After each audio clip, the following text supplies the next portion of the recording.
Hello, I'm Jarg, and welcome to episode 1 of my basic beginner's Terraria guide. Now previously, in episode 0, we went to settings and talked about things such as the controls and whatnot, as well as the worlds, like what happens when you set them up. And now, for episode 1, let's actually get things started. I made my character, called the Hero. I made him have green hair, a purple vest, blue pants, and some black shoes so that he could actually stand out a bit. And I got 2 worlds. Worlds 1, 2, 3, and world 4, 5, 6, being Corruption and Crimson, respectively. The name of the world I also set as the World Seed, in case anybody wants to join in. 1, 2, 3 is going to be our main focus, with 4, 5, 6 being one we'll be going to later on for just a couple little things here and there. But, with everything out of the way, let's just hit play, and let the adventure begin.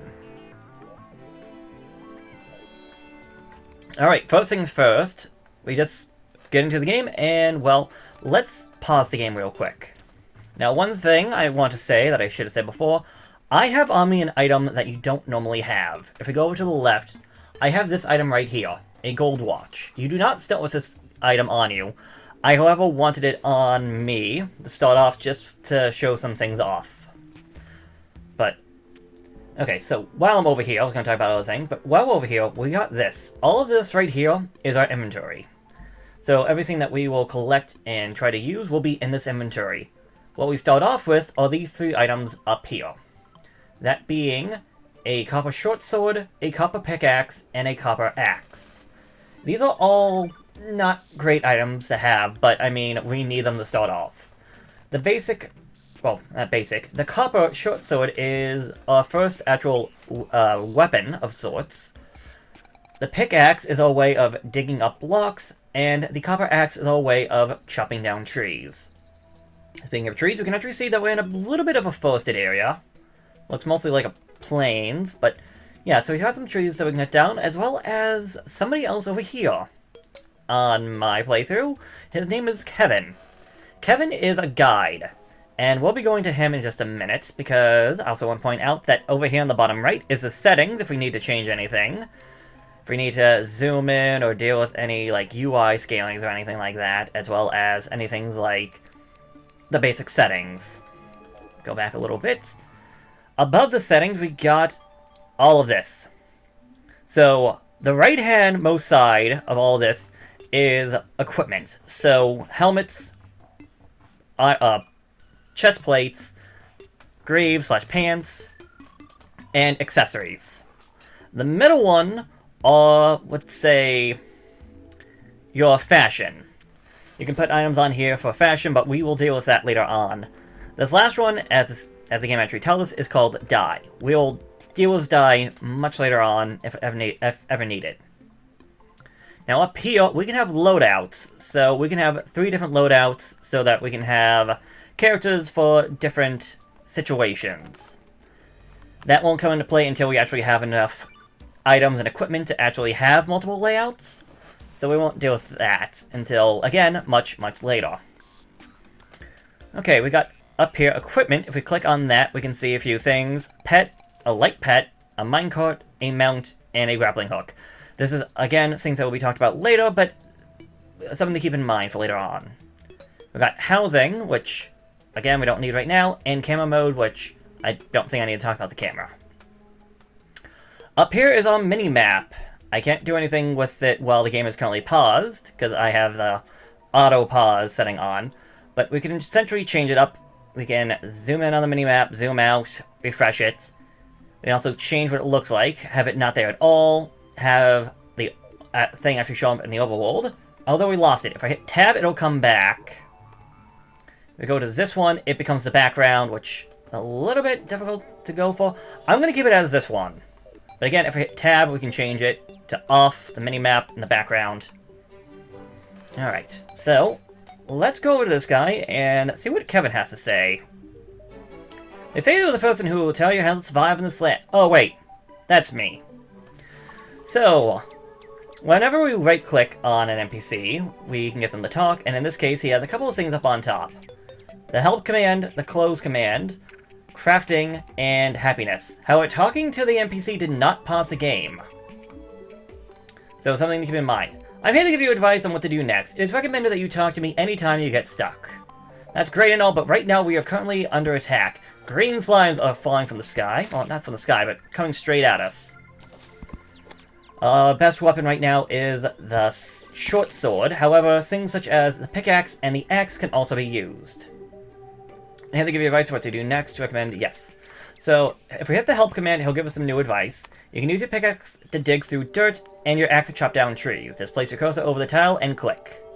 If you want to survive, you'll need to create weapons and shelter. Start by chopping down trees and gathering wood. Press the escape to access your crafting menu. When you have enough wood, craft a workbench, and therefore allow you to create more complicated things as long as you are standing close to it. Yes. Happiness is something that we're not going to be worried about, because that's a mechanic for later on. And crafting will actually show up in just a little bit. There we go. Now the slime's away. Let's chop down the tree. And a thing to know about when hitting a tree is that you want to be hitting the right spot. As I just did right there, I hit the right-hand side of the tree, and I got a piece of wood, but the tree's still standing. If I chop down the middle, I chop down the entire tree. So if I chop the middle of this tree, boom, I got the tree and the two sides. So you do want to be chopping down the middle just to save time, unless you're going for a more decorative style. Ow. Unfortunately, I just took damage thanks to Kevin here. The attributes look on top. I didn't point this out. The hearts up here are my health. So I have 94 health out of 100 and 20 mana. If I actually look, my health is getting regenerated, but it is happening slowly. So we'll deal with that in time. And here's something else to notice. This slime actually has what looks like a red heart inside of it. Different creatures can have different looks. Slimes are a good example of this, as they can be holding different things, and what they usually look like will usually determine what they will drop. Now, if we look over to the left, we actually see something new. Now that we have both wood and some slime from down here, slime we got from fighting slimes, we can craft torches, which can provide light. It also says that it is a material. That is something that will come in handy in about a minute. And actually, not even. Just by crafting a couple of torches, if we add some more wood, we can make a campfire, which, as the game tells us right now, will increase our life regeneration whenever we're near it. It is actually very good to have campfires. The last thing we can craft is the workbench. As the guy was telling us in the game, we can use the workbench to craft more items. However, because I have the game set to pause whenever I open the menu, I can't put it down right now. So let's get out of that. And if we just left-click with the workbench as our main focus, we put it down. And if we look on the left, we got a lot more available to us. If we go to this one, we hit the crafting window. This will show us everything that we can currently craft with the resources that we have. So if I look at this, I can make myself a wooden helmet for 20 pieces of wood. I have 29. Wooden greaves for 25. However, the wooden greaves don't really give me anything. We'll talk about that later. We go down here, we can find ourselves a wooden sword. As well as the fact that it tells us all the details about it. Its melee damage, its critical strike, and its speed. Compared to this one is 6-4 very fast. This one is 7-4 very fast. So it's a little bit better in terms of damage. If we actually look down here, we find ourselves a new... not a weapon, but a new... I don't even think... a new tool for us to use. The hammer. I'm not going to worry about the hammer until later on. It has its uses, but not right now. The last one is a bow. The bow being a longer range weapon. However, we're going to need arrows to do that, and arrows will require... well, we can't make arrows right now is what we got. Now, if we look around, we can find some other things, but I'm not going to worry about that right now. I do, however, want to show off the sword. And, okay. So, something to keep in mind. This copper short sword has a word in front of it known as Ruthless. Weapons and equipment that you create, not counting armor, can have specialties. So as we see on this short sword has plus 20 of the damage, but minus 10 the knockback. This sword does not have anything, and is just considered a basic sword. And actually, if I go down here, this watch I have is called a Violent Gold Watch. It even says that it will give me +4 melee speed. However, it only does that if I have it in my accessories. As I'm not supposed to have this, it's not going to be there. If I made a normal gold watch, it would only tell me the time. Speaking of which, I haven't talked about that, time is moving forward. 1 in-game minute is 1 real-world second, 1 real-world minute is 1 in-game hour, and 24 real-life minutes is 1 in-game day. So the day is going by, and well, we're probably going to want to make ourselves some sort of home. We don't want to be getting attacked by slimes all the time. So if we left-click with the wood in our hands, we can actually start to craft. Well, no, not craft, we can actually start to build. Put this down here. Oh no, I'm out of wood. Not only that, I didn't build myself a door, so how do I get out of this? You would think the axe, but that is not the case. You actually want to use the pickaxe. The pickaxe is going to be used for breaking down blocks. The axe is just for cutting down trees. As a matter of fact, because of that, the axe is kind of a useless item to have. Because, unless you're going to use it for fighting, the only use for the axe is cutting down trees. And I mean, we're going to want to cut down trees, we're going to want wood, but I wouldn't keep it on me at all times if possible. Now, if we talk to the guide and ask him about crafting, he has a little window down here. If we click into that, he will show us everything that can be made, so when the game wants to actually show it up, everything that can be made out of wood. Now, just because it can be made out of wood, it does not mean that we can craft it right now. And as a matter of fact, some things will require different things. It's a little bit hard to see here. But this says that it requires a sawmill to build a picnic table. So, similar to how that little workbench we had, some items will require us to have other things to make it. Like, the wooden chair here says that it needs the workbench. So we will want to keep in mind what we can and cannot craft with just our bare hands, as well as what we can craft and whatnot through other means. Now, as the game was telling us, well, maybe not so much telling us, but as the game has shown us, oops, I didn't mean to do that, we can craft new stuff thanks to having the workbench. We don't have to do any, like, fancy crafting windows or anything, just having the resources on us, and opening the window will allow us to craft whatever. There is a range. Like, if we go right here, I'm not close enough. If I go about here, nope, still not close enough. Here, close enough. Either way, it's already going for 1 PM. So, again, time is flying by. Let us build a more or less starter location, and I think this will do. Put a torch there, there, there, and there.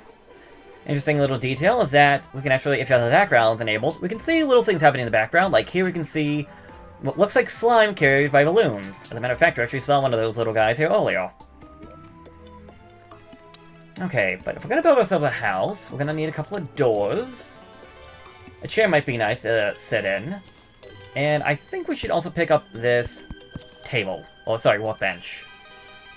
So, let's put down that workbench as I get levitated into the air. Get these items set up. Door, and 1 chair, whose position is based around where you're facing. And there we go. We more or less have a, I'm going to really call this a house. I guess defensive structure. Although it could use a background, and for that we can use walls. With 1 piece of wood, we can make 4 wooden walls, and I'm going to say walls are going to be very useful. Don't know why, just kept standing up on that. Either way, if we put this out here, can hide the background a little bit.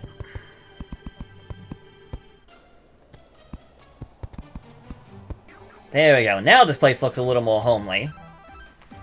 And we are more or less set.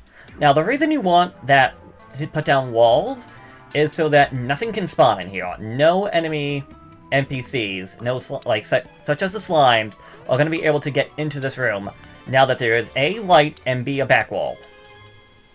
They can't, however, spawn from the top and obviously out in the world.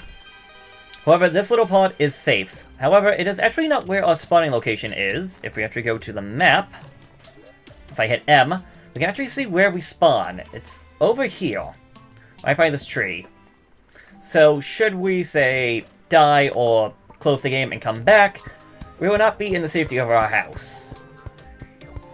So, it may be best to actually, A, build my house or base camp where my spawn is, or B, maybe to expand it. Being a base camp, I would say it's highly recommended that you have a base camp. A place that you can always go back to in case things go bad, and I hit the wrong buttons.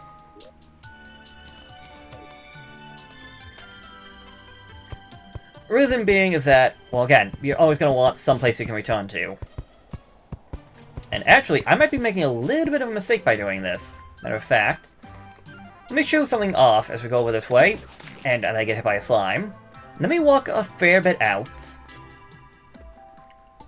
We're not going to go exploring too much, because I just want to show something off. So I went a far bit out. Let's just save and quit. If we load back in our character into our world. Here we go. I am right where I am. I was not sure if the game was going to break the tiles. I know in the past it would break the tiles that I was standing on if that's where my spawn was, but I guess because one of the updates changed it, so now it will not do that, and instead will just lift me that one tile up. That's good. Okay, and something I did not talk about, but I kind of showed off before. If we hit the left, control button, we get what is called the smart cursor. If you actually look, my cursor goes from thin to fat by having the smart cursor on. With the smart cursor on, the character will essentially auto, well, whatever the task is. If I had the pickaxe out, they would be auto mining blocks. If I had the axe out, it would be auto mining, well, not auto mining, as I still have to left click, but I don't have to be as precise. The game will do it for me. Also useful for things like digging down, or digging sideways. Or putting down walls so I don't have to, like, make a mess. You can also see just how much wall it takes to actually build something like this. And for right now, we're not going to be going out too far. This first video of us is just going to be right here in this stunning location. We're just going to be trying to survive the night. Because the night can be a little dangerous for your first time playing. Well, this is unfortunate. I built more wall than I thought I was going to need. Thankfully, we're not in a bind, as we can turn that wooden wall back into wood. The game's kind enough to do that for us. Also, we could possibly use another door. Maybe some lights. So how about that campfire that we heard will increase our life regen? If we look over here on the top left, we actually see a cozy fire, which increases my life regen. And there's the smart cursor acting the way I wanted to. It dug the 3 tiles I wanted so that the door would actually fit perfectly. And also, if we just run through the door, we don't have to auto-click to open doors. Although we can if we want. But considering the game will do that automatically, I'm just going to leave that at that. Now, that last tool, I didn't think I was going to get that right now, but with us having at least a basic starter house, let's get the hammer out. The hammer, I would say, has 2 main functions. One is to remove the back wall that you either place or that the world has. And 2 is to do stylish? To make buildings more stylish. As we just saw, I had that block right there, but I can hit it with the hammer and cause the block to do a few different things. Some that are good, some that I like, some that I don't. The hammer is... The hammer might be one of the most useless items, in a sense. Because unless you're going for decor, I wouldn't worry about it too much. But night is coming, and this room's a little bit dark. How about we actually add some light? As a matter of fact, if we have the smart cursor on, the game can actually just show us, hey, you could use a little bit more light in this area. So it's kind enough to do that for us.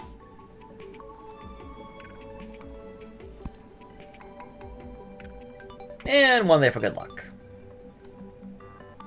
Okay, well, still 7 o'clock, and, well, we haven't found anything new. Still just slimes out and about. That's not too bad. Ooh, ooh, ooh, ooh, ooh, ooh. There's got something good out there called a day balloon seed. We'll talk about those, again, at a later date and time. But it's nice that I got that.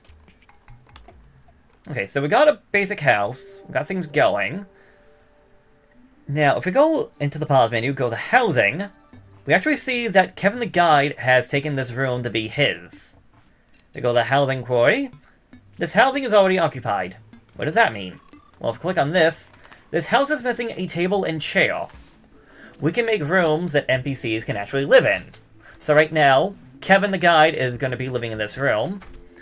And obviously he can go in and out as he pleases. But now he actually has a home, a place that he'll be going to at night when things get a little bit more dangerous. And now that we've actually hit 7:30, things are a little bit more dangerous. Case in point, we got zombies out and about. And zombies can take a bit of a hit better than slimes can. They also have more health, and while not the most threatening thing in the world, can be a bit of an issue. Now, the zombies will be banging on our doors. This is not going to be the end of the world, because they cannot break down doors through normal means. There's a way for zombies to do that, but with our current situation, our current health and everything, it's not going to be happening. Now, why do these zombies spawn? They spawn because it's nighttime, which is when 7:30 comes around. So right now, what are our options? Well, we A, can try to fight the zombies off, or B, wait until morning, in which case the zombies will just walk away on their own.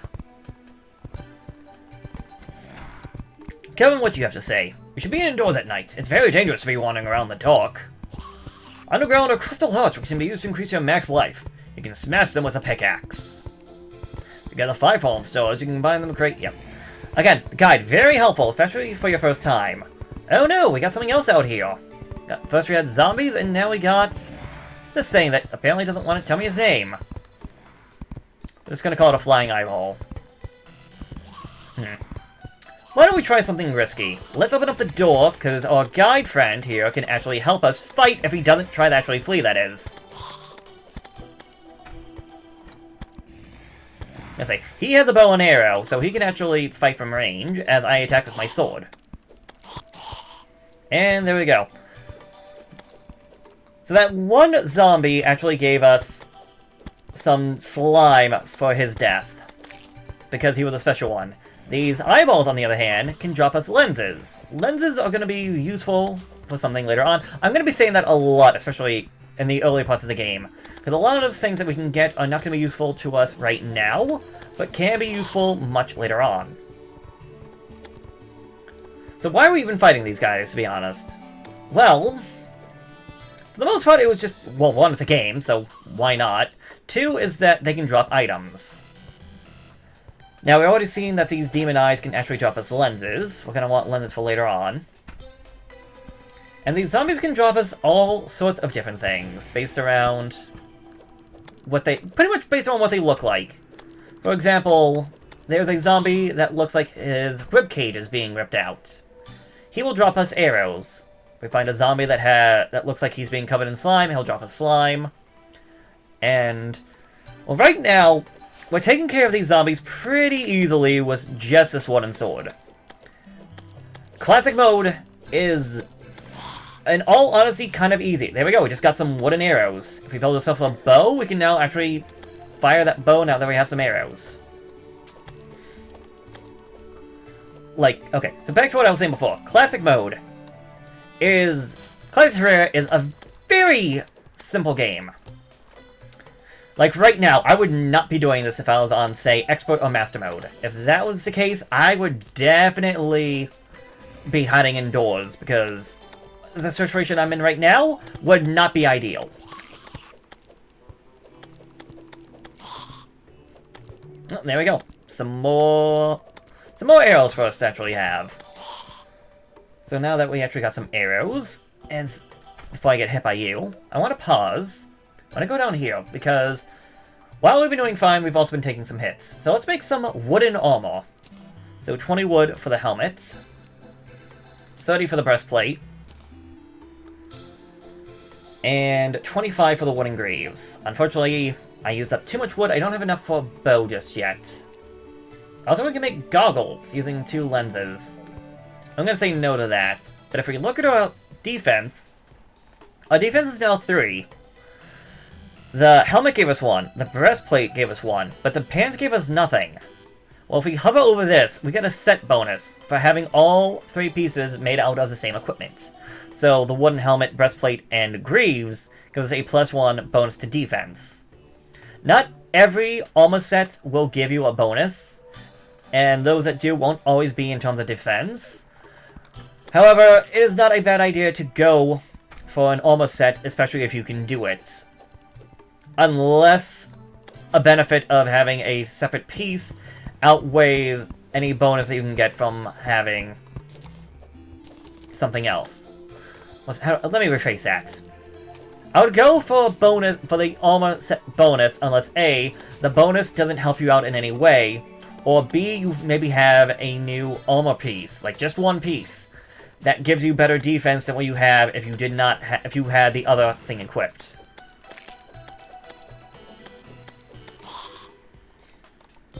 Okay, let's see if we can get ourselves some more wood to get ourselves a bow. Also, I guess I should have pointed this out a long time ago. Acorns! This may not be required in terms of telling you what to do, but acorns can be put down into the world to grow trees. If you're going to grow trees, I highly recommend having a bit of space between them so that they can grow without interfering with one another. Okay. Now, let's make ourselves a bow. The one is a frenzy wooden bow. It does less damage for extra speed, which, considering we're in the beginning of the game, that minus damage won't be the biggest issue in the world. And honestly, the best thing about the bow, or ranged weapons in general, is that you're not really relying on the bow itself to do the damage as much as you're worried about the ammo doing the damage. However, I did just go through a good amount of arrows just trying to fight off that one flying eyeball. Now, there is a reason, there is times for melee, there are times for range. You have to figure out yourself what is the best in the situation. Are you going to be low on health? Go for range. Is the enemy flying around? Maybe go for range. If you're doing fine on health and the enemy is slow or can't hit you from close combat, go for close combat. My sword will never break. My arrows will eventually run out. Granted, we can always get more arrows later on, but if you don't have more arrows at the moment, a bow is useless. Now, we actually saw one of these before, but I never talked about it, although the guide did mention it. A fallen star. At nighttime, stars can fall down from the sky. We do want to collect these. As the guide was telling us, if we can get 5 of them, we can actually make something out of them. And let's get rid of you. There we go. Also, something else to point out, I found mushrooms. Mushrooms are another way of getting your health back other than just life regeneration. Now, these mushrooms are just basic health regeneration at a 15 health. But depending on the situation, that 15 health could be the difference between life and death. So, don't just throw that away. As a matter of fact, if you actually notice, it said that it was a material, meaning that we can do something with the mushrooms. Again, if we're ever curious, talk to the guide and he will tell us more. Now, the shooting stars are interesting. They look pretty as they fall down, but if they actually hit an enemy, they will do damage. Matter of fact, if you get extremely lucky, you might even get a fallen star to hit an enemy, especially a tougher one, later on, to hopefully get rid of said enemy. If you are, well, in the grace of R and, well, RNG. And hey, look an owl. He won't do any harm to us. However, the night is more or less coming almost to a close. I'd like for another zombie to show up, just so I can show off what happens when... Here we go.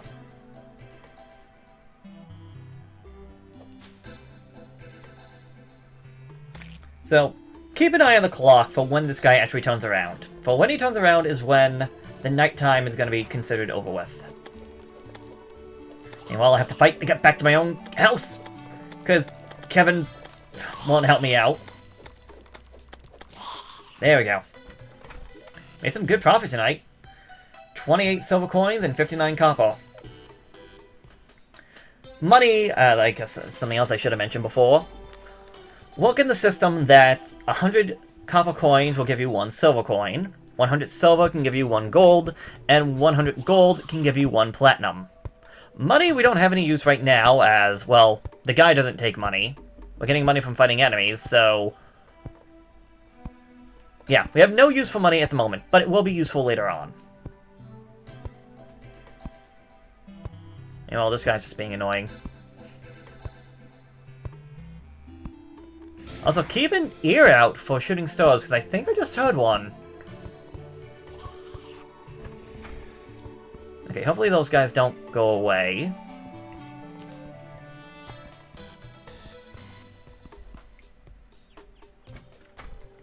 Nope, they just left. But if you actually noticed, the music changed.